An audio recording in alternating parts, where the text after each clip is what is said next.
La empresa Buenaires ha contactado a nuestro equipo de respuesta a incidentes. Según el personal de TI, su servidor web ha sido víctima de un ataque de ransomware.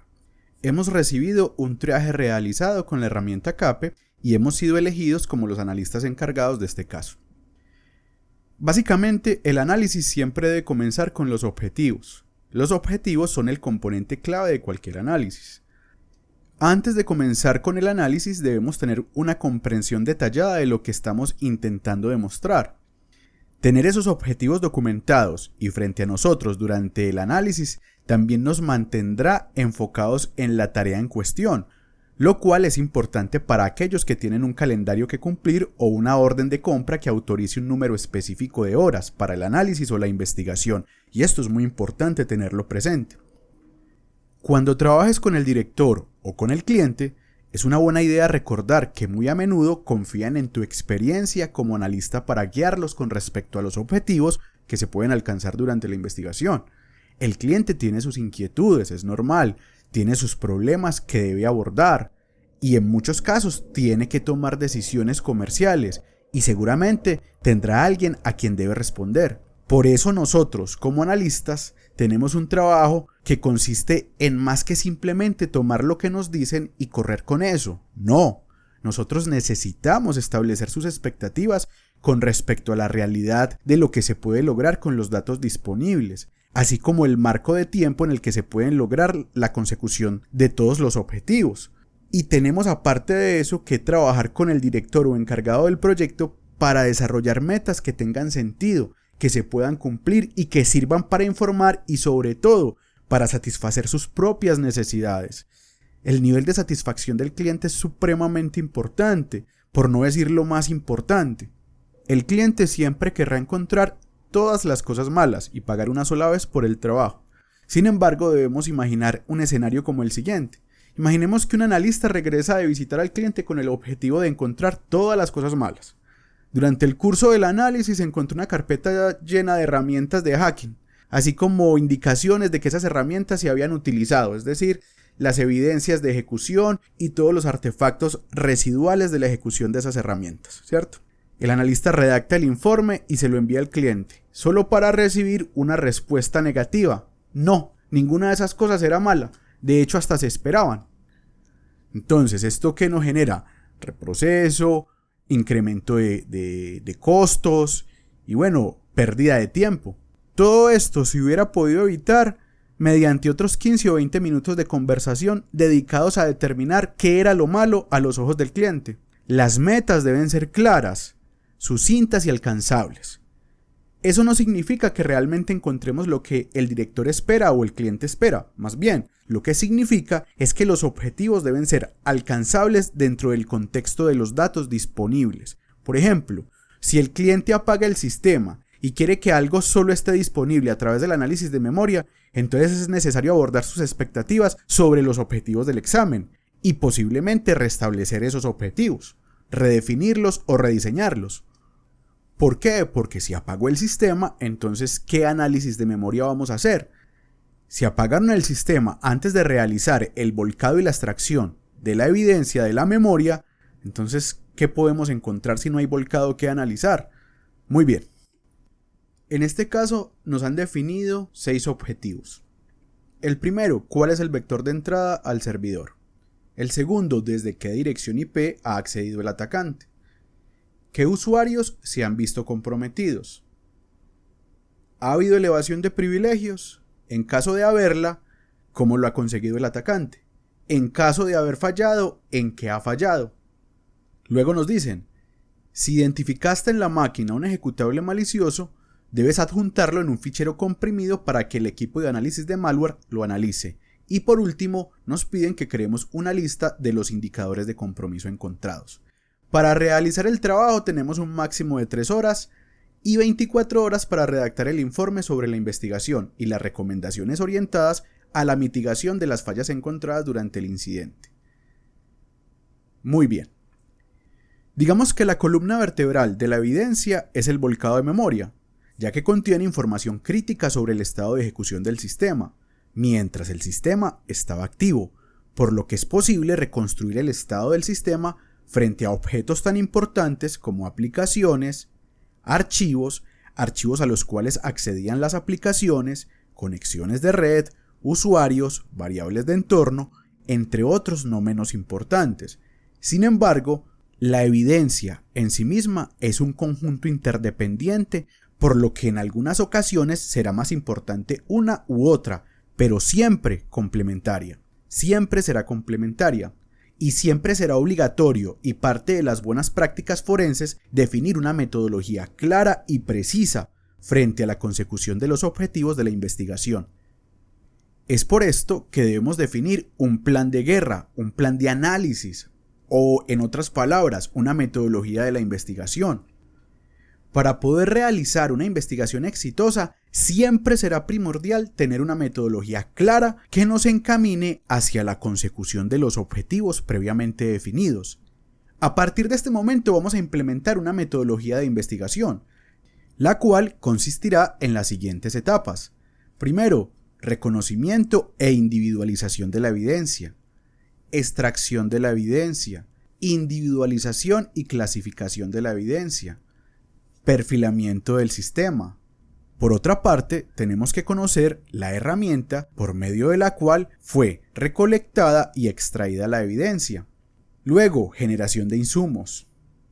Una vez hecho esto, vamos a pasar a investigar las conexiones de red, en búsqueda e identificación de artefactos. Luego, vamos a pasar a investigar los usuarios, referente a sesiones, privilegios, historial de aplicaciones, seguridad, protección anti-malware, etc. Y por último, procesos activos, parentesco de procesos, procesos ocultos, servicios del sistema, inyección de procesos, volcado de procesos, extracción y embalaje de malware. Muy bien. Antes de comenzar el análisis, un analista debe tener un plan. La mayoría de las veces lo hacemos simplemente que no escrito. Tenemos algún tipo de plan o proceso en el futuro y comenzamos. A lo largo del camino podemos darnos cuenta de que hemos olvidado algo o podemos llegar a un punto en nuestro análisis cuando nos damos cuenta de que hubo algo que deberíamos haber hecho justo antes de ese último paso y así. ¿A qué nos lleva esto? Pérdida de tiempo y reproceso. ¿Por qué es importante un plan de análisis? No importa si usted es analista forense o respondedor de incidentes que forma parte de un equipo grande o pequeño o si es independiente, eso es indiferente. Nunca nos vamos a encontrar con un incidente o una investigación exactamente igual. Como consultor puede pasar varios meses haciendo trabajo proactivo, ayudando a los clientes a prepararse para los incidentes y luego pasar un periodo de tiempo de varios meses en los que se enfocan casos relacionados con el robo de números de tarjetas de crédito, transacciones no autorizadas, etc. Podemos pasar un año o más entre los casos que involucran la exfiltración de datos y las transacciones no autorizadas, por ejemplo. Entonces, ¿cómo vamos a recordar todas las ubicaciones que podrías buscar para determinar las indicaciones de que los datos fueron exfiltrados de un sistema? ¿O cómo vamos a recordar las categorías de artefactos y los grupos o incluso solo las sugerencias sutiles que indican que algo sucedió en el sistema? Es que es bastante complejo. Por eso es importante documentarlo absolutamente todo. Aquí es donde aparece la receta. Un plan de análisis es como una receta, como cuando estamos haciendo galletas o pan, almojábanas, no sé. Comenzamos con una receta base y vemos cómo funciona, y a medida que desarrollamos la receta podemos hacer cambios simples, para luego corroborar si nos gusta o no nos gusta el resultado. Eso es lo mismo que sucede con las investigaciones y las distintas metodologías oficiales o recetas oficiales. Rápidamente determinaremos que las recetas oficiales no son tan buenas y mucho menos absolutas. Es decir, ¿para qué sirven las metodologías oficiales? Para marcar el rumbo, para marcar el norte. Pero eso no quiere decir que sean absolutas y que todo debe realizarse según la metodología oficial. Simplemente nos van a ayudar a entender un proceso en general, así como a comprender la importancia de ciertos aspectos del proceso. Punto.